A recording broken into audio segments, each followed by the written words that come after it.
Welcome to the Claim Hunters. I am Chris Tidball, your host, and I am here with Rob Bowers, who is the Chief Claims Officer at Westfield Insurance. Good morning, Rob. Good morning. Glad to have you on the show. Thanks for having me. And you've got some big news to share, right? You're Do you mean that I just had a grandbaby a few weeks ago? congratulations. That's awesome. First one, or No, number three. oh wow, Yeah, that is great. So it sounds like you're going to have maybe some more time to spend with your grandbaby. I will. Yeah, yeah. I plan to retire a little later this year. Okay. Wow, that's going to be great though. Yeah, So spend yeah. time with the After grandkids. 39 years in the industry, it's been a phenomenal ride. Wow. Yeah. So you've been in here for a long time. So you started even before I started, which means you probably started for the company car. Is that What's that? you probably started for the company car? Interestingly, my first job did not come with a company car. Really? I was in an experimental group for inside claims adjusters, which is kind of funny now Oh because we wow. do That's a lot of things inside. In fact, right. my official title was telephone claim reps, which Okay. made it kind of sound like I was handling selling magazines for Time Right. Magazine or something. But yeah, so my first job for the first year and a half was uh, doing claims from the desk. And this is Okay. back in the 1987.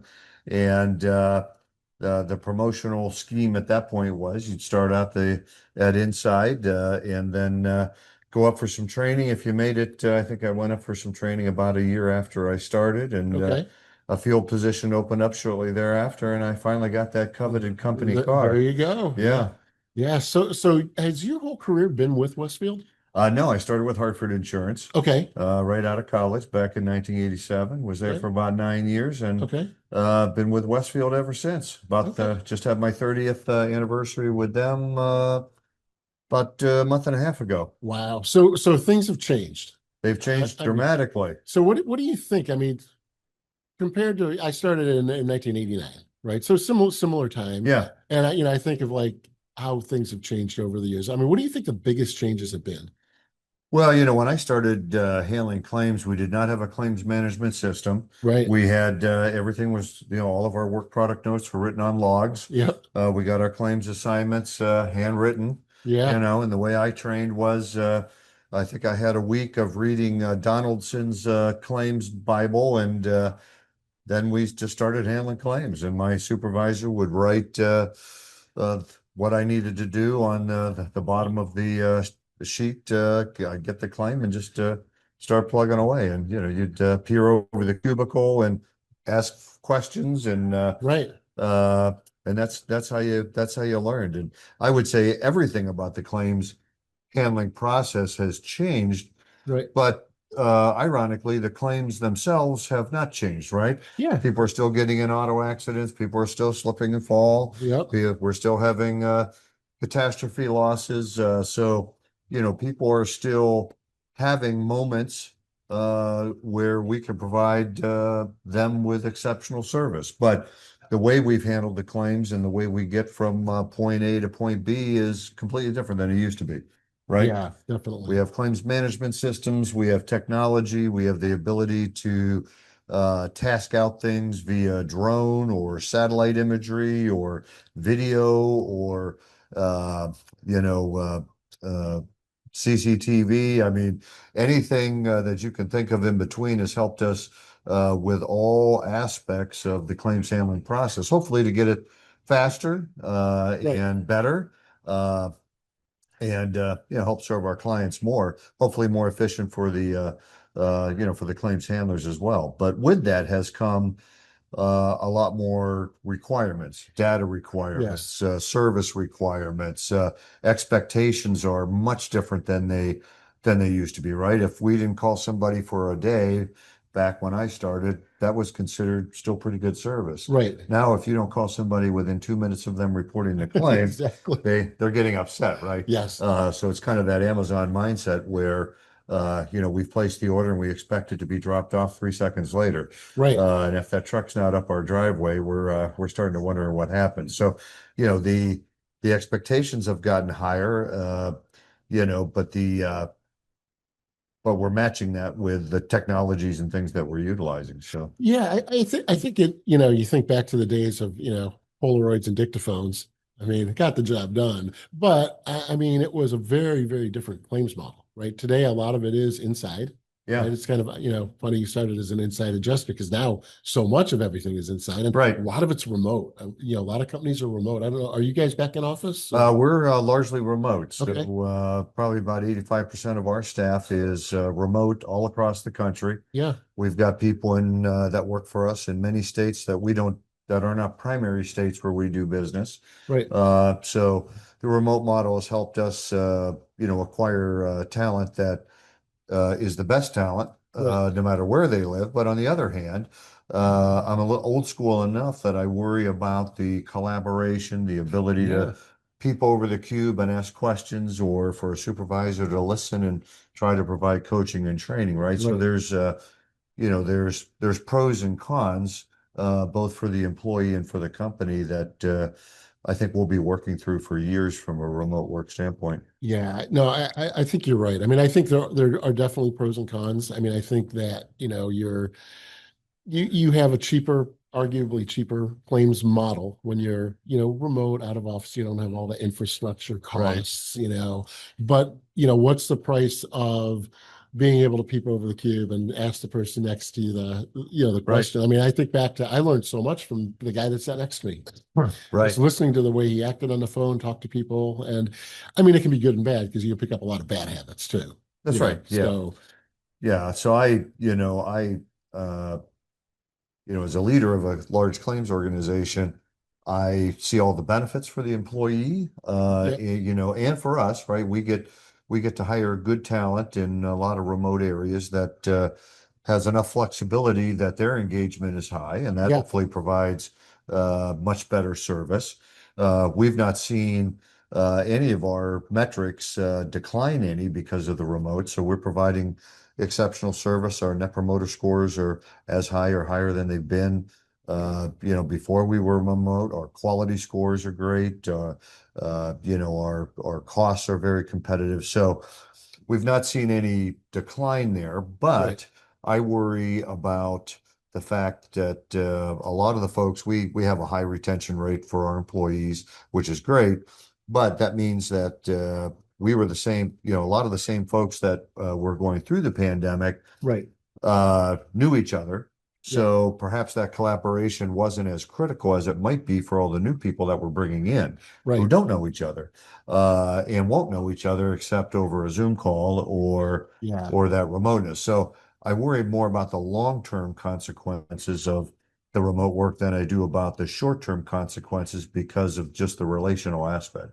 Yeah, no, I think it's important because, the workplace relationships are, just look at ourselves, right? I mean, Right. you get to know people over the years. It's hard to do when you're sitting alone in a house in Omaha, It is. you know. Yeah, and I worry about our folks' mental health. I worry about their, if they are working in the basement or in a not optimal work office, Right. on the kitchen table or that sort of thing. You worry about uh how they keep up with their relationships, how they are communicating, how they're forming a team with the people they're Right. working with. So I worry about some of that. I think we have put systems and processes in place that have helped that, but I don't think we've solved it. Right. And I'm not sure anybody has at this point, but we're I all don't kind of think so. experimenting and working through things. Yeah, well, that kind of brings up the topic of AI, right? I mean, so a lot of carriers are really, embracing AI and where it can give you, a lift. I mean, are you guys doing anything on that front? Yeah, we're doing quite a bit with AI.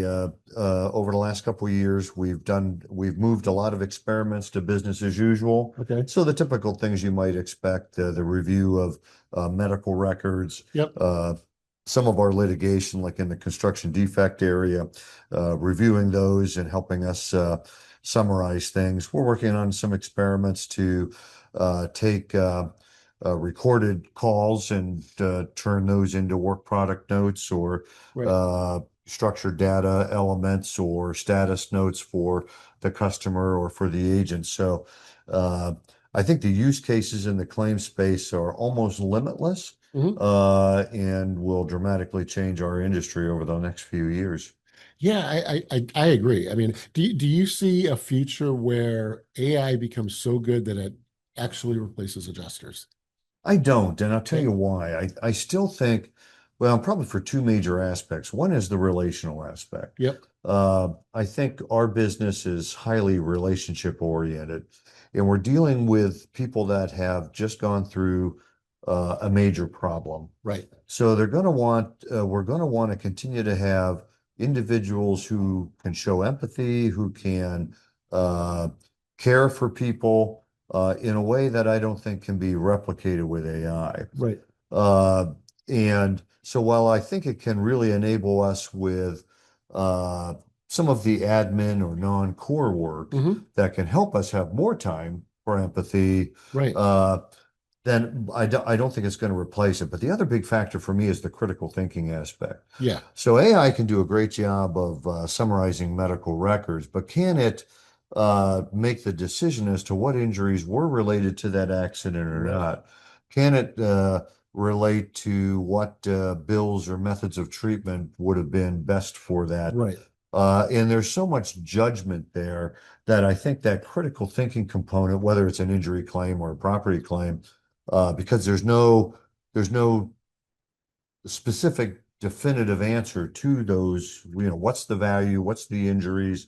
Right. It all gets down to a jury, and until we can make juries AI, Right. uh, it's going to be difficult to have adjusters be replaced because there's not the math Right. involved with any specificity. It's not an engineering problem. It's a judgment problem Right. and a critical thinking problem. So I think it'll greatly enable us, create efficiencies, hopefully better outcomes. But I don't think it can replace. But I don't think it replace human beings. At least that's what I've told myself. Well, So. no, and that makes a lot of sense. It should replace a lot of chief claims officers, I but mean, I like you. but the jobs where the real value is, it's going to be hard to Yeah, replace.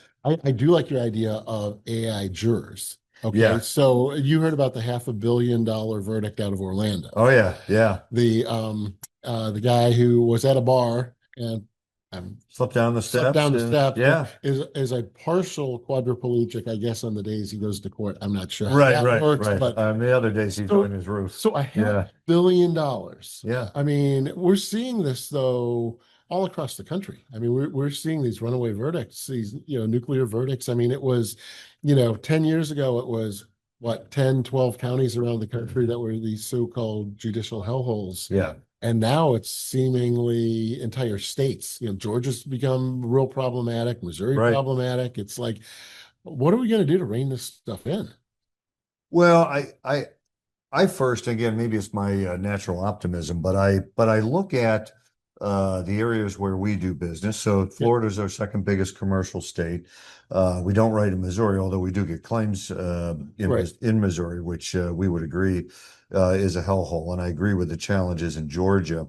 But I do think that there are things when I look at our actual statistics, for example, in our claims area, which is not defining the industry, we've had two nuclear verdicts in the last 12 years that I've been in this job. Okay. And one, after many years of appeals and high defense costs, was we ended up paying our limits on, which was Okay. much less than the verdict. So Sure. I would say the outcome was highly desirable, even if the process to get there was not.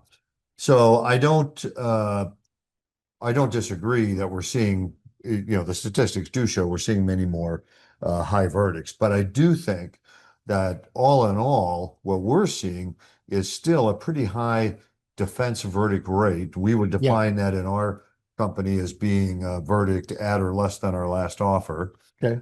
before the trial. We're not seeing more cases go to trial. We are seeing like I said, a pretty high defense verdict, and that's been pretty consistent. And we've not seen a ton of nuclear verdicts. So while they exist, Yeah.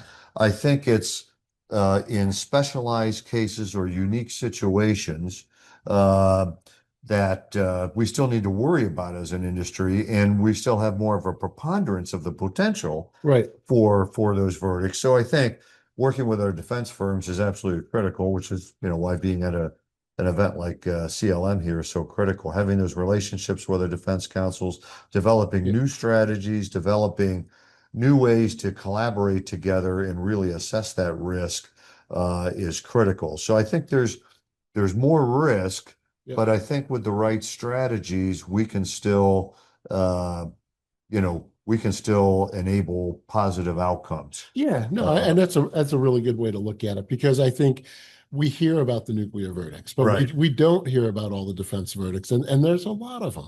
There are, yeah. I think if when I scroll through my LinkedIn, some of our law firms here down in Florida routinely get defense verdicts, and they're Yeah, against the same firms that get the occasional big verdict. right. I think the big concern is all of those defense wins might be overcast by that one nuclear verdict Yeah. that, you've had 100 wins and that one could outweigh that. Oh yeah. Uh, and the other thing we probably don't give enough credibility to is the appeals process and the ultimate settlement. Right. So we hear the initial settlements, but many of those settlements are brought back or after appeals, are not fully realized. Right. There's the reality that I don't know what the coverage was in that particular case, that one that just came out that's a record-setting nuclear verdict, but the chances are that may be rolled back, appealed, or the actual amounts paid are going to be substantially less. Oh, I would. I don't know that, Yeah. but I suspect that. Again, that doesn't negate any of the challenges we're seeing as an industry. Plaintiff bar is good. They're well collaborated. They're well funded. They are using technology as or more so than the industry is. And I think one of the things that as an industry we could do better without violating any antitrust laws is work much better together, the same way the plaintiff bar works together, Yeah. again, without violating any antitrust issues. We've got to do a much better job of telling our story uh, of uh, of working together on strategies, technology solutions, data, Yep. uh, and looking at things more creatively than we have in the past. Right. We can't put a cookie cutter approach to the way that we typically have defended claims, and we've got to, while we compete against each other, we've got to also find ways where we have things in common that we can fight together. Oh yeah. I mean, we're all sharing the same issues. I mean, it's a competitive collaboration. I mean, Yeah. it's a sit down and talk through the issues because 10 companies around a table are facing a lot of the same things, and they are probably doing something similarly, but they are probably doing some things differently, and you can learn from one another. Yeah, and I think just like in Florida, they passed the tort reform back in 23, which was phenomenal, right? Right. And in a state that has a substantial plaintiff bar, Right. Georgia passed one that might be less impactful, but it's still movement in the right direction. Right. So I think there's always going to be this push and pull between um, what's the right way to fairly compensate people, but Right. not overdo it. Right. And so that insurance can be affordable for everybody. And we can still have this aura of fairness uh, to coexist together. Yeah. Now, I guess, come September, you don't really have to worry about this anymore. So where are we going to find you come October, November, December? Well, hopefully be spending a lot of time with the grandkids. Yeah. Hopefully be seeing the world. Wife and I love to travel. Okay. We've been to a lot of great areas of the world. And so we'd like to continue to do that. But really, I think for my second career, I'd really like to spend more time working with many of the service organizations that I'm currently involved with. Okay. Salvation Army, our food bank up in the Akron Canton area, some ministries as well, and really do the thing that I've done as a career, which is try to help people and try to do it in a way that doesn't necessarily have to require a paycheck. So, That's awesome. Yeah. so that's the goal, and it is coming into better focus, but I'm not telling you that it's in clear focus. For the first time in our careers, Yeah. we are, we're I've got the ability, and those that are in my boat have the ability to kind of shape what that looks like, and not necessarily be constrained by the paycheck, Right. uh, and kind of shape what that is. But one of the reasons I got into claims in the first sense was to be able to help people, Right. and it paid a lot more than social work. Of course. Yeah. So if I can continue to do that and help take care of people, I feel like I've been incredibly blessed. So if I can, continue to do that and help people, that's what I'm hoping that second chapter looks like. I think that's great. I mean, we're going to miss you. Obviously wish you the best of luck, and thank you for joining us today. Yeah, you're welcome. It's been great. Absolutely. Good to see you, Chris. Yeah, you too.